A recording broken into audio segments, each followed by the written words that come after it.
Welcome to Brinda engineering academy channel. మన ఛానల్ని follow అవుతూ ఈసెట్ ప్రిపరేషన్ చేస్తున్నటువంటి స్టూడెంట్స్ కోసం మనం మ్యాథమెటిక్స్లో ఉన్నటువంటి డిఫరెన్షియల్ క్యాలిక్యులస్ అనేటువంటి టాపిక్ మీద ఈ సిరీస్ చేయడం జరుగుతుంది. సో ఇందులో మనం ఈసెట్లో అడిగినటువంటి ప్రీవియస్ క్వశ్చన్స్ డిస్కస్ చేస్తూ వాటి నుంచి కొన్ని కీ కాన్సెప్ట్స్ నేర్చుకోవడం జరుగుతుంది. సో మీరు ఛానల్ని ఫస్ట్ టైం కనుక చూస్తున్నట్లయితే ఛానల్ని సబ్స్క్రైబ్ చేసుకోండి. మీకు ఈ సెట్కి సంబంధించినటువంటి కంప్లీట్ టాపిక్స్ అన్నీ కూడా కవర్ అవడం జరుగుతుంది. సో ఇక్కడ డిఫరెన్షియల్ క్యాలిక్యులస్ నుంచి 10 మార్క్స్ వెయిటేజ్ ఉంటుంది. మ్యాథమెటిక్స్లో టోటల్గా 50 మార్క్స్ వెయిటేజ్ ఈ సెట్కి ఉంటుంది కాబట్టి అందులో 10 మార్క్స్ డిఫరెన్షియల్ క్యాలిక్యులేషన్కి సంబంధించి ఉంటుంది. సో మీకు ఏదైనా ఆన్లైన్ క్లాసెస్ పాలిటెక్నిక్ సబ్జెక్ట్ సంబంధించి ఏదైనా క్లాసెస్ కావాలి అంటే మీరు ఈ యొక్క కాంటాక్ట్ నెంబర్కి సంప్రదించవచ్చు. Now coming to this question, if an error of 3% occurs in measuring the side of a cube, then the percentage error in its volume is అన్నారు. ఇది 2024 అంటే లాస్ట్ ఇయర్ అడిగినటువంటి క్వశ్చన్. ఇక్కడ ఒక ఈ క్వశ్చన్ చేసే ముందు దీని యొక్క కీ కాన్సెప్ట్ ఏంటి? పర్సంటేజ్ ఆఫ్ ఎర్రర్ అనేది ఇచ్చినప్పుడు percentage of error in volume and side. జనరల్గా మన క్యూబ్ ఎలా ఉంటుంది? All sides will be in the equal dimension. అన్ని సైడ్స్ కూడా ఈక్వల్ గా ఉంటాయి. సో ఇది క్యూబ్. సో దీని యొక్క సైడ్ ఏ అయితే దీని యొక్క వాల్యూమ్ ఏమవుతుంది? ఏ క్యూబ్ అవుతుంది. సో ఇక్కడ ఉన్నటువంటి రిలేషన్ మీరు గుర్తుపెట్టుకోవాల్సినటువంటి కీ కాన్సెప్ట్ ఏంటి అంటే percentage of error in volume, percentage of error in volume equal to 3 times of the percentage of error, percentage of error in side of the cube, in side of the cube. Cube కి సంబంధించినటువంటి relation ఇది. So ఇక్కడ ఏమి ఇచ్చాడు? If an error of 3% occurs in measuring the side, side యొక్క error ఎంత ఇచ్చాడు అంటే 3% ఇచ్చాడు. Then what is the percentage error in volume? So relation ఏంటి? Percentage of error in volume equal to 3 times of the percentage of error in side. So 3 into 3% ఇచ్చారు. So కాబట్టి 3 into 3 9%. So the 9 is the answer. So this is the solution. Very simple trick. Percentage of error in volume of the cube equal to 3% of error, 3 times of the percentage of error in side of the cube అన్నమాట. Very simple question, ఈజీగా మనం answer చేయొచ్చు. Okay, next second question. ఇక్కడ ఏమి ఇచ్చారు చూడండి. The slope of the tangent to the curve y equal to 5x square at the point x equal to -1. ఇక్కడ ఒక కర్వ్ ఇచ్చారు. ఏంటి అంటే y ఈక్వల్ టు 5x² అనేటువంటి కర్వ్ ఇచ్చారు. దీనికి ఏం ఫైండ్ అవుట్ చేయమన్నారు? స్లోప్ ఫైండ్ అవుట్ చేయమన్నారు. స్లోప్ ఏమవుతుందంటే, స్లోప్ ఇలా కర్వ్ ఇచ్చినప్పుడు డిఫరెన్షియేషన్స్ లో కర్వ్ ఇచ్చినప్పుడు దీని యొక్క స్లోప్ ఫైండ్ అవుట్ చేయమంటే first time of the differentiation అంటే dy/dx, dy/dx క్యాలిక్యులేట్ చేస్తారంటే ఈ y అనేటువంటి ఈక్వేషన్ ని 1 టైం మనం డిఫరెన్షియేషన్ చేయాలి. చేసిన తర్వాత వచ్చినటువంటి ఆన్సర్ కి x ప్లేస్ లో -1 సబ్స్టిట్యూట్ చేయాలి.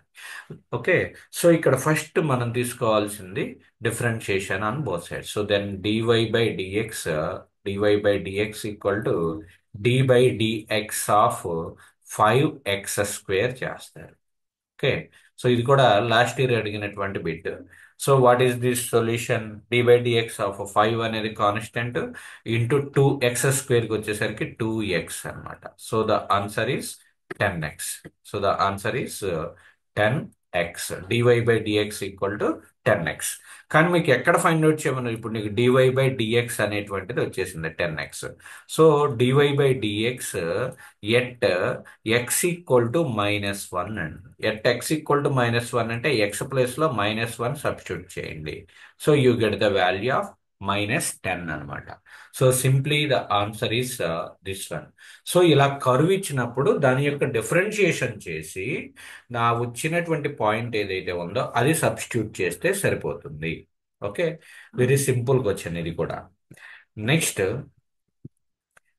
the angle between the curves y equal to x square plus 3x minus 7 and y square equal to 2x plus 5 at 2 comma 3 is same ఇందాక ఏదైతే మనం స్లోప్ ఎలా అయితే ఫైండ్ అవుట్ చేశామో ఇక్కడ ఏంటి అంటే టూ కర్వ్స్ ఇచ్చారు. ఆ టూ కర్వ్స్ మిడిల్లో ఉన్నటువంటి యాంగిల్ ఫైండ్ అవుట్ చేయాలి. సో యాంగిల్ ఫైండ్ అవుట్ చేయమన్నప్పుడు ఇక్కడ ఫార్ములా ఏంటి అంటే tan theta equal to m1 minus m2 by 1 plus m1 into m2. So tan theta equal to m1 minus m2 by 1 plus m1 m2. m1 అంటే ఏంటి? Slope of the first curve. m2 అంటే ఏంటి? Slope of the second curve. So first equation తీసుకోండి. y equal to X square plus 3x minus 7. మనకి m1 calculate చేయాలి. m1 అంటే ఇప్పుడే చెప్పాను, dy బై dx అని చెప్పి. సో అంటే ఏం చేయాలి? డిఫరెన్షియేషన్ చేయాలి. D by dx of x square plus 3x minus 7. So differentiation ఏమవుతుంది? 2x ప్లస్ 3 మైనస్ 7కి వచ్చేసరికి 0. సో 2x ప్లస్ 3 అనమాట. So this is dy by dx. At which point, ఏ పాయింట్ దగ్గర క్యాలిక్యులేట్ చేయమన్నారు? 2, 3 అన్నారు.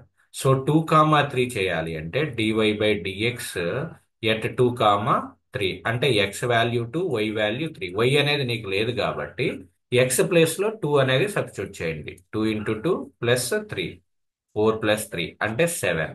అంటే m1 వాల్యూ ఎంత వచ్చిందండి? 7 వచ్చింది. So so that is the first thing. You have to do that first thing.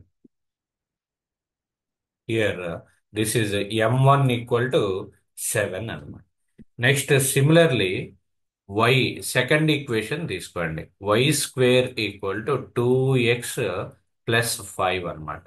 Why square equal to 2x plus 5. Y equal to ఏమవుతుంది? √2x plus 5. So నువ్వు same procedure dy by dx అనేది చేయండి. So అంటే d by dx of √2x plus 5 అవుతుంది. √2x plus 5 అవుతుంది. So దీనికి differentiation d by dx of √2x plus 5 అంటే 1/√, లేదా హోల్ పవర్ 1/2 ఉన్నట్టు. So d by dx of 2x plus 5 whole power 1/2 అనమాట.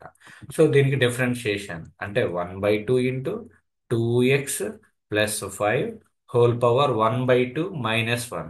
1/2 1/2 -1 అవుతుంది ఇంటూ లోపల ఉన్నటువంటి 2x ప్లస్ 5కి కూడా డిఫరెన్షియేషన్ చేయాలి. సో 2x ప్లస్ 5కి 2xకి ఏమవుతుంది? 2 అండ్ 5కి ఏమవుతుంది? 0 అవుతుంది. సో దీన్ని సింప్లిఫై చేస్తే 1/2 into 1/2 2x plus 5 whole power 1/2 -1 అంటే హోల్ పవర్ -1/2 అవుతుంది. -1/2 కిందకి తీసుకొస్తే ఫ్రాక్షన్ అవుతుంది కాబట్టి ఇది ఏమవుతుంది? √2x ప్లస్ 5 అవుతుంది. ఇంటూ ఇక్కడ 2 ఉంది కాబట్టి 2 gets cancel. So the final dy by dx is 1/√2x plus 5 అనమాట. So this is m2 value. m2కి వచ్చేసరికి ఇప్పుడు నీకు మళ్ళీ ఏం చేయాలి? ఎట్ ద పాయింట్ 2, 3 క్యాలిక్యులేట్ చేయాలి. ఎట్ పాయింట్ 2, 3 అంటే ఇది డివై బై డిఎక్స్ ఎట్ 2, 3 అంటే ఎక్స్ ప్లేస్ లో 2 సబ్స్టిట్యూట్ చేయాలి. So √2 into 2 plus 5. సో ఏమవుతుంది? 1/√9. 4 ప్లస్ 5 1/√9 అంటే 1/3 అవుతుంది. So this is the m2 value. ఇప్పుడు మీకు స్లోప్ m1 వచ్చేసింది, నెక్స్ట్ స్లోప్ m2 వచ్చేసింది. ఓకే, సో ఇక్కడ సబ్స్టిట్యూట్ చేయండి. ఓకే, ఫస్ట్ ఈక్వేషన్ కి స్లోప్ ఫైండ్ అవుట్ చేశారు, సెకండ్ ఈక్వేషన్ కి స్లోప్ ఫైండ్ అవుట్ చేశారు. ఆ రెండింటికి సంబంధించినటువంటి formula tan θ equal to m1 minus m2 by 1 plus m1 m2. So m1 value ఎంత అండి? m1 value is 7, m2 value is 1/3 by 1 plus 7 into 1/3. 1+7 × 1/3. So ఫర్దర్గా మనం సింప్లిఫికేషన్ చేసుకోవాలి. So that is 21 - 1/3 by 3 + 7. 3 + 7/3. So కింద ఇక్కడ 3 క్యాన్సిల్ అవుతుంది. 20/10 ఉంటుంది. 20/10 is nothing but 2. So the answer is tan θ equal to 2 అనేది రావటం జరిగింది. So the answer is what is the check your options. tan θ equal to 2 అని. tan θ ఈక్వల్ టు సో ఈ విధంగా మనకి క్వశ్చన్స్ అడగటం జరుగుతుంది. సో నెక్స్ట్ ప్రాబ్లం ఒకసారి చూద్దాం. ఇది మీరు ట్రై చేసి దీని యొక్క సొల్యూషన్ అనేది కామెంట్ సెక్షన్ లో తెలియజేయండి. The interval in which the function f(x)(x²log(x) is a decreasing function. Okay, ఇలా ఇచ్చారు. The interval in which the function f(x)(x²log(x) is a decreasing function అన్నారు. సో దీనికి ఇచ్చేటువంటి హింట్ ఏంటి అంటే f'(x) అంటే ఏంటి అంటే you have to differentiate with respect to X. x² log(x) అవుతుంది.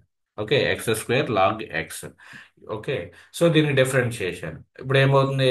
x² log(x)కి దీన్ని డిఫరెన్షియేషన్ చేసి that will be equal to 0 చేస్తే you will get the value of X with 2 values అనేది రావడం జరుగుతుంది. 2 వాల్యూస్ రావడం జరుగుతుంది. సో దానికి సొల్యూషన్ మీరు చేసి ఆన్సర్ కామెంట్ సెక్షన్ లో తెలియజేయండి. Otherwise we will solve the problem in the next video. Okay, మీకు ఏదైనా డౌట్స్ ఉన్నా కూడా కామెంట్ సెక్షన్ లో తెలియజేయండి. ఓకే, ఛానల్ సబ్స్క్రైబ్ చేసుకోకపోతే సబ్స్క్రైబ్ చేసుకోండి. జస్ట్ ఒక లైక్ చేయండి చాలు. వీడియోని ఒక లైక్ చేయండి. మీ ఇలాంటి స్టూడెంట్స్కి చాలా మందికి యూజ్ అవుతుంది. Thank you for watching Brinda engineering academy.